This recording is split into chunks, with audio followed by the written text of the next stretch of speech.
सभी बच्चों और अभिभावकों को मेरा प्यार भरा नमस्कार। प्यारे बच्चों, आज की इस क्लास में आप सभी का स्वागत है। बच्चों, आज हम एक नया पाठ पढ़ने जा रहे हैं जिसका नाम है चुनौती हिमालय की। प्यारे बच्चों, इसको हम 3 भागों में इस पाठ को पूरा करेंगे, जिसका पहला भाग हम आज पढ़ेंगे। बच्चों, यह एक बहुत ही मज़ेदार इंटरेस्टिंग पाठ है। आप इसे ध्यान से पढ़ना और इस वीडियो को ध्यान से देखना ताकि आपको यह पाठ अच्छे ढंग से समझ आ जाए। तो चलते हैं पहले भाग की तरफ, हिमालय चुनौती की भाग 1।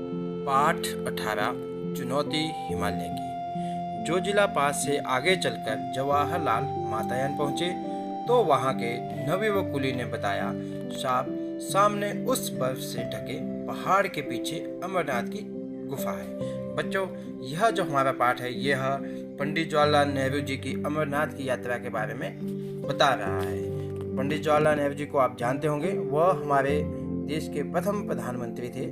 तो जब वह जोजिला पास में थे, वहाँ से आगे जाकर मातायान पहुँचे तो उन्हें वहाँ के कुली ने बताया कि जो सामने बर्फ का पहाड़ दिख रहा है, उनको बर्फ का पहाड़ दिखाते हुए उन्होंने कहा कि उस पहाड़ के पीछे जो है अमरनाथ की गुफा है। लेकिन साहब, रास्ता बहुत टेढ़ा है।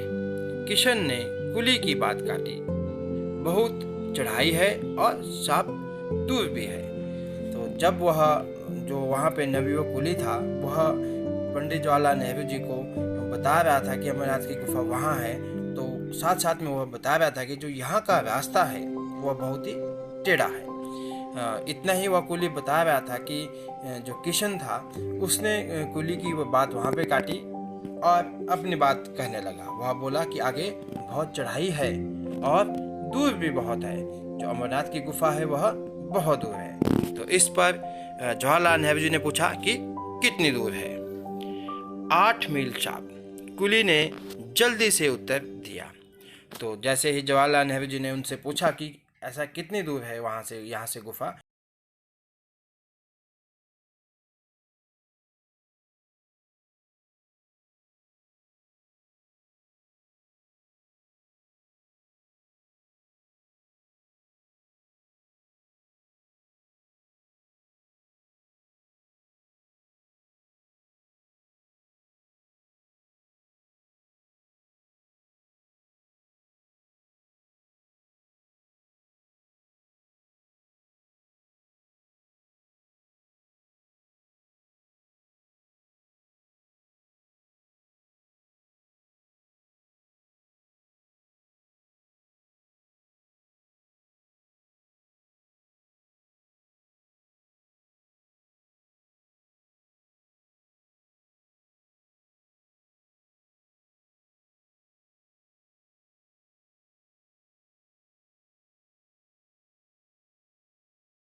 अब जब जाने की प्लानिंग हो गई कि हम चलेंगे, तो अगली सुबह तड़के ही वो उठकर जवाहरलाल जो थे वो अपने कमरे से बाहर आ गए और जाने के लिए तैयार हो गए। आकाश में रात्रि की कालीमा पर प्रातः की लालिमा फैलती जा रही थी।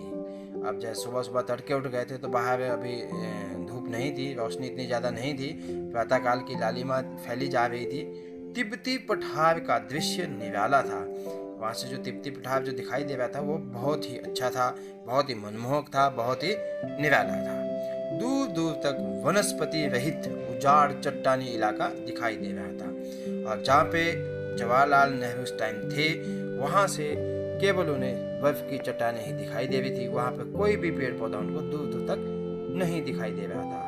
उदास फीके बर्फ से ढके चट्टानी पहाड़ सुबह की पहली किरणों का स्पर्श पाकर ताज की भांति चमक उठे। और जो वहाँ पहाड़ थे जो बर्फ से ढके हुए थे बिल्कुल ही सुनसान थे, फीके थे, उदास लगते थे, लेकिन जैसे ही सूर्य की पहली किरण उन पहाड़ों पर पड़ती थी तो वो उनको पाकर एक ताज की भांति चमक उठते थे। ताज मतलब जो किसी के सिर के ऊपर जो मुकुट होता है उसको हम ताज बोलते हैं, तो वैसे ही वो भी वहाँ ऊंची ऊंची पहाड़ जो एक ताज की तरह दिखाई देते थे।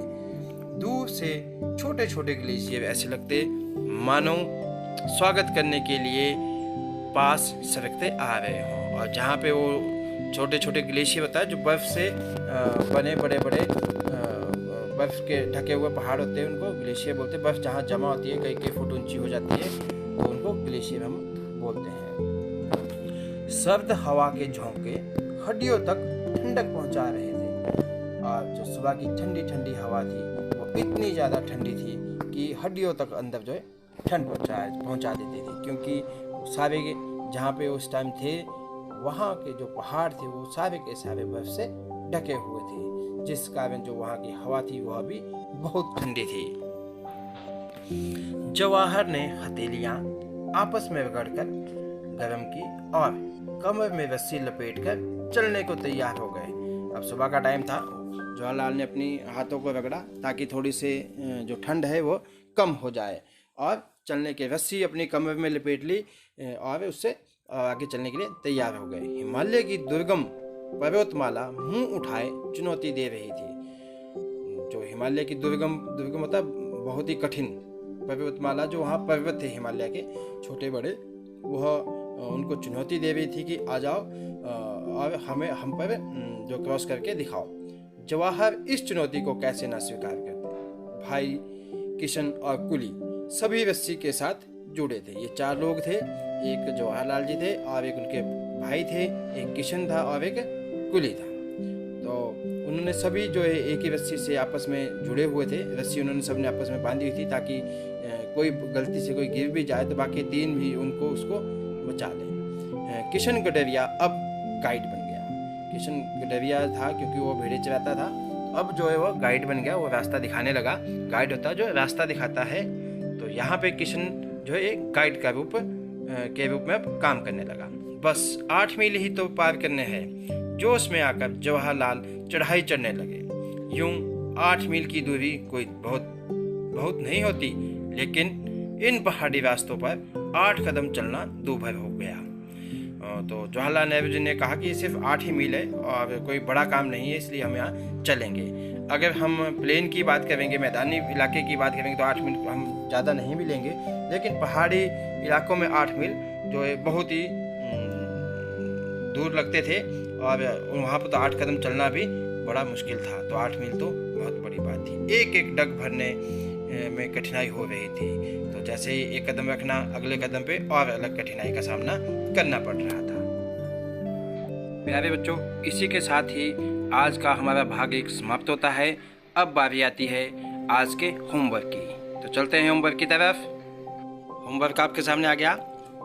पहला प्रश्न, निम्नलिखित पंक्तियों को पढ़कर प्रश्नों के उत्तर दें। आपके सामने ये पंक्ति आ गई यहाँ पे, तो इन पंक्तियों को पढ़ना है और इसके बाद जो है आपको यहाँ पे कुछ प्रश्न दिए जा रहे हैं। पहला प्रश्न, जवाहरलाल नेहरू कहाँ जा रहे थे? दूसरा प्रश्न, अमरनाथ गुफा के बारे में किसने बताया? तीसरा प्रश्न, सांस लेने में दिक्कत कहाँ आ रही थी? अगला प्रश्न, अमरनाथ का रास्ता कैसा था? अगला प्रश्न आ गया, अनुच्छेद में आए दिक्कत शब्द का विलोम शब्द क्या होगा? तो इसका प्रश्नों को उत्तर आपने इस पैराग्राफ से देने हैं। अगले प्रश्न की ओर चलते हैं। अगला प्रश्न है, किसने किसको कहा? नंबर 1, 8 मील शाप। नंबर 2, कौन कौन चलेगा हमारे साथ। अगला प्रश्न नंबर 3, विलोम शब्द लिखो।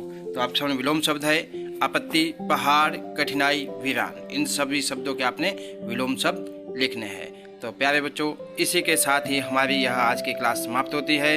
वीडियो को ध्यान से देखने के लिए आप सभी का बहुत बहुत धन्यवाद।